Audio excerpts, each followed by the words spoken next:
আমার একটা নিজের সংসারের খুব শখ ছিল, যে সংসারটা সম্পূর্ণই থাকবে আমার।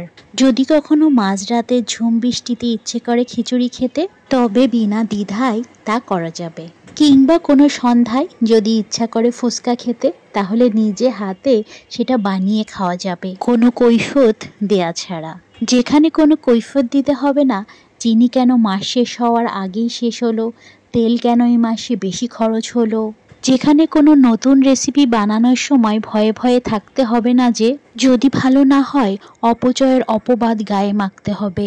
যে সংসারে ইচ্ছা মতো মেহমানদারি করা যাবে, মেহমানের সাথে হেসে কথা বলা নিয়ে কৈফিয়ত দিতে হবে না, বিকেলে অবসর সময়ে ছাদে যাওয়া নিয়ে কোনো কথা শুনতে হবে না, কিংবা কোনো দিন জ্যোৎস্না রাতে খুব মন কেমন করা নিয়ে ঘুমোতে যেতে হবে না।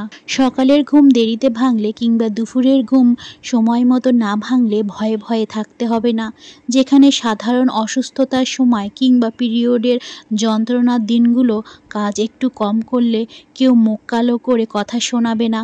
প্রতিদিন মেয়েরা মনে হয় ভিতরে নিজস্ব একটা সংসারের আশায় থাকে, যেটা আমি নিজ হাতে একটু একটু করে সাজাবো।